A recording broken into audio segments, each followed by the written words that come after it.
Os cães estavam aqui, mas não.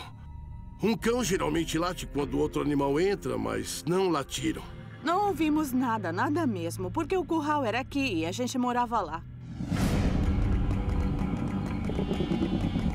O fato de ninguém ter ouvido barulho durante o ataque à ovelha chamou muito a atenção das pessoas daquele lugar. Isso mostrou que algo mais poderia estar acontecendo. Mas essa não foi a única coisa que chamou a atenção nesse incidente. As testemunhas encontraram algo muito estranho e assustador.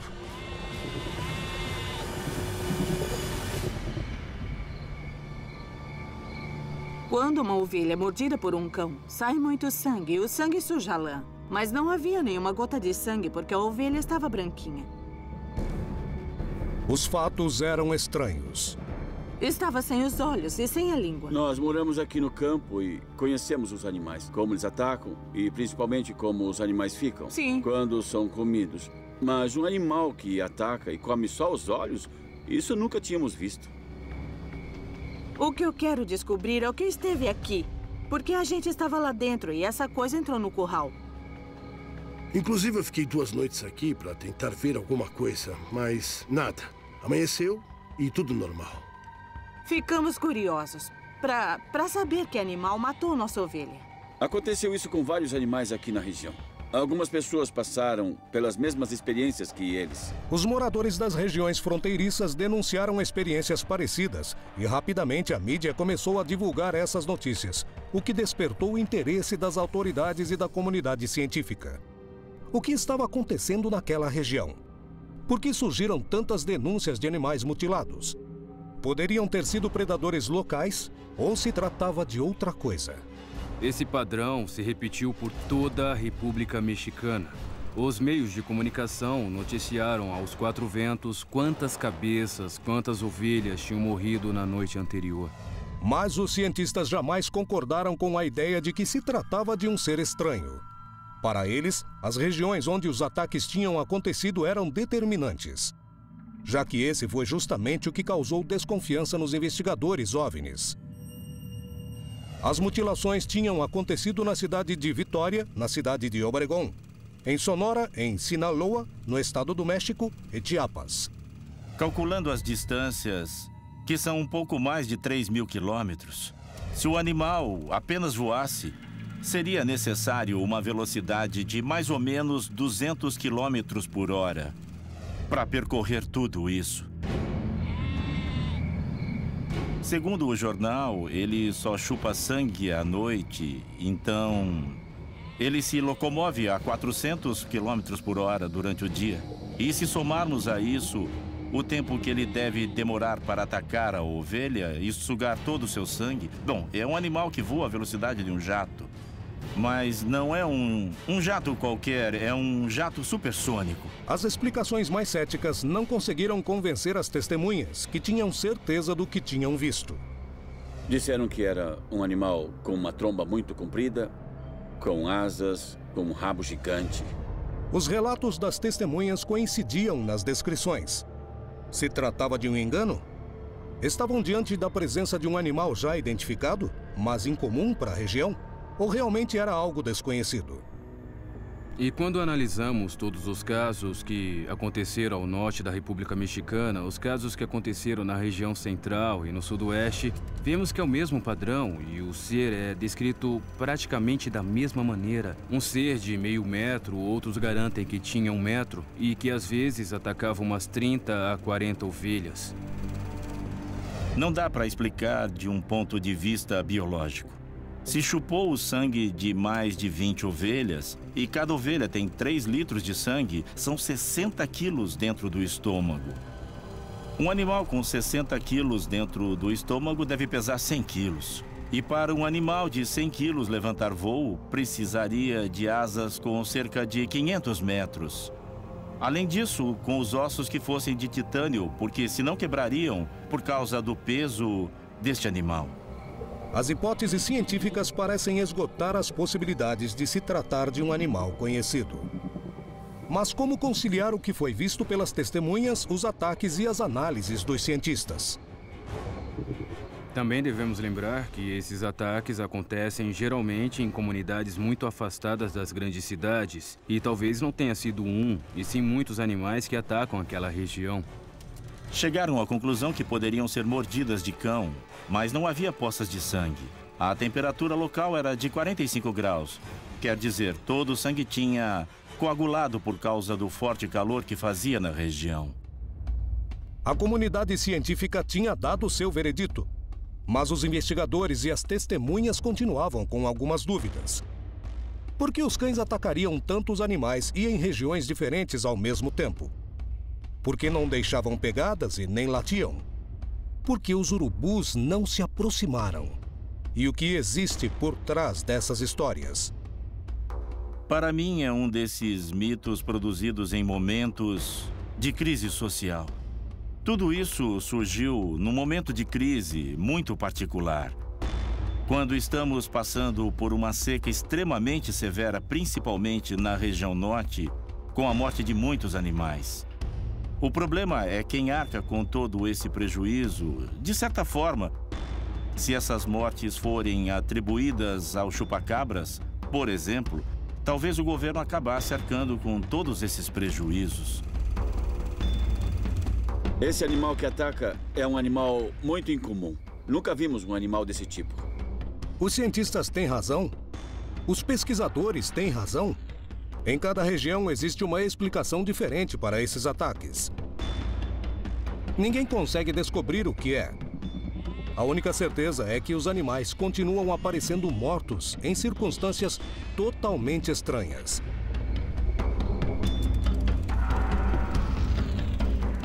Em Colón, Entre Ríos, Argentina, uma cidade inteira começou a ser testemunha de estranhos avistamentos de fenômenos OVNI. Isso despertou curiosidade de um grupo de pesquisadores que decidiram viajar para a região para procurar respostas. Em pouco tempo, descobriram que o que estava acontecendo ia muito além do que eles imaginavam. Havia um local próximo à cidade de Colón, onde as denúncias eram mais frequentes. Então, nós decidimos fazer uma análise prévia da situação para saber se podíamos fazer uma pesquisa de campo mais aprofundada. E quando estávamos chegando, encontramos uma vaca mutilada com pegadas estranhas, ou seja, antes de começarmos a investigação, já estávamos encontrando evidências. Interessados em descobrir o que acontecia no local, os pesquisadores decidiram realizar uma vigília, na tentativa de achar o responsável por todas as mutilações denunciadas até então. Nos encontramos em Colón, na província de Entre os Rios, para investigar um caso que há meses estamos pesquisando. Na primeira viagem, encontramos uma vaca mutilada, que foi a nossa primeira experiência. Depois achamos pegadas, tiramos fotos dessas pegadas porque elas eram muito profundas, bem diferentes à de uma vaca, porque são de um bípede, não são pegadas de vaca, nem de nenhum animal conhecido. E encontramos outras pegadas sobre areia, onde estão as mesmas pegadas deformadas, com uma linha no meio, como se esse ser, animal ou o que for, tivesse um rabo ou algo que arrasta. Tudo isso está sendo analisado. Ainda faltam muitos detalhes e temos que tentar tirar uma foto dele ou uma gravação do ser ou o que está rondando essa região. O que aparentemente suponhamos que seja o responsável pelas mutilações dos animais. Imediatamente depois de encontrar essas estranhas pegadas, guiados pela certeza de que as marcas encontradas não eram de nenhum animal conhecido, os pesquisadores decidiram ir até a montanha da região. Quando fizemos a pesquisa de campo, passamos uma noite inteira na região, acampando com o grupo. E, olha, eu vou ser sincero, aconteceram várias coisas estranhas, nos registros em vídeo e também nas fotografias. Encontramos coisas muito interessantes, registramos um vulto, ou um ser, ou algo realmente estranho. Bem, parecia ser um ser que estava curioso, como se estivesse nos olhando.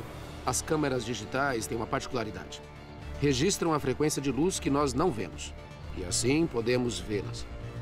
Bem, essa câmera tirou fotos, onde apareceu algo estranho, um possível ser totalmente diferente. E depois, quando fomos verificar o lugar, não havia nada, não havia plantas, não havia pedras, não havia nada. Ou seja, tinha alguma coisa parada lá, observando a gente. Depois de instalar as câmeras e os sensores na montanha, os pesquisadores começaram a explorar o local, sem saber se seriam capazes ou não de encontrar alguma evidência que explicasse o que estava acontecendo.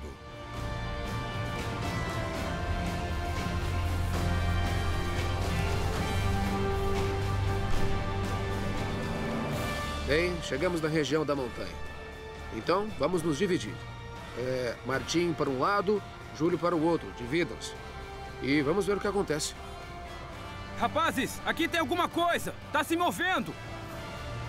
Um estranho barulho coloca todos em alerta e eles correm para tentar ver o que se moveu na vegetação. Rapazes, aqui! O que aconteceu naquele lugar? Conseguirão encontrar evidências concretas que expliquem as estranhas mutilações?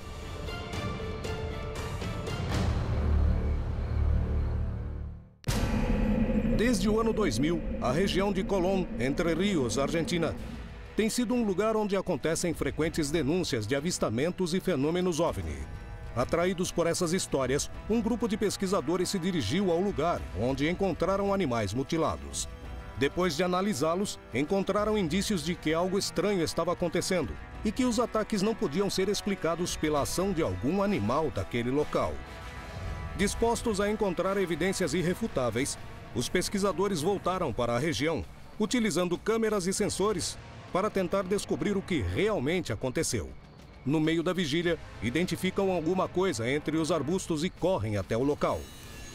Tem alguma coisa ali! Alguma coisa se mexendo! Ali, venha, venha!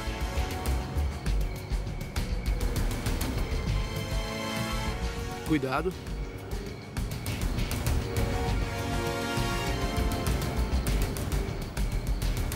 Deve ter sido um animal, Martin.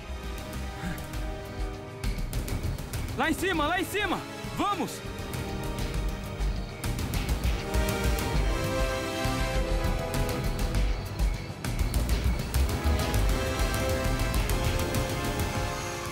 Apesar de não conseguirem ver o que se movia nos arbustos, os pesquisadores estabeleceram algumas hipóteses sobre o que estaria acontecendo.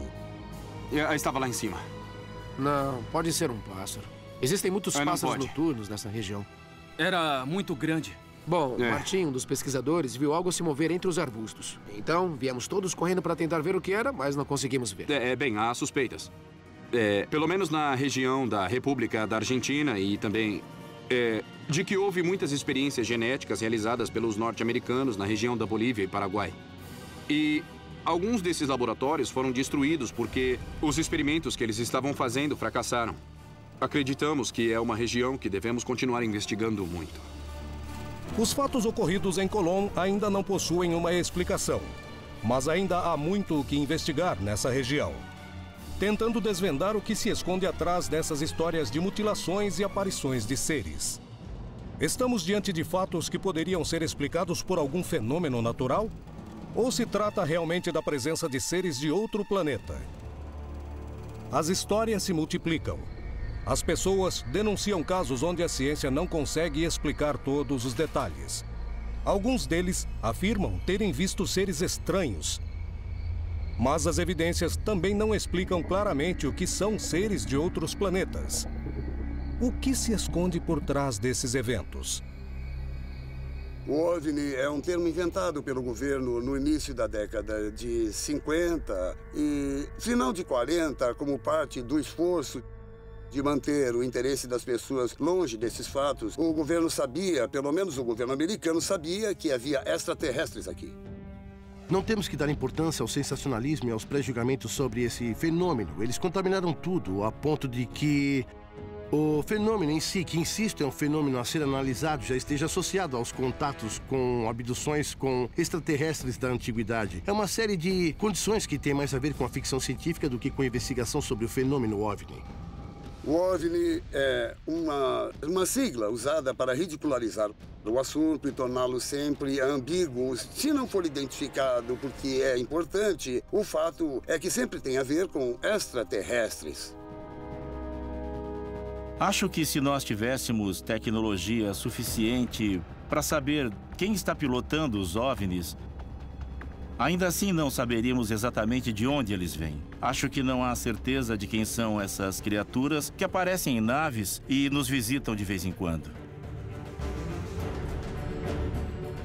No mundo todo, há mitologias e lendas que são bem peculiares em sua natureza, porque descrevem coisas que parece que teve origem no reino animal.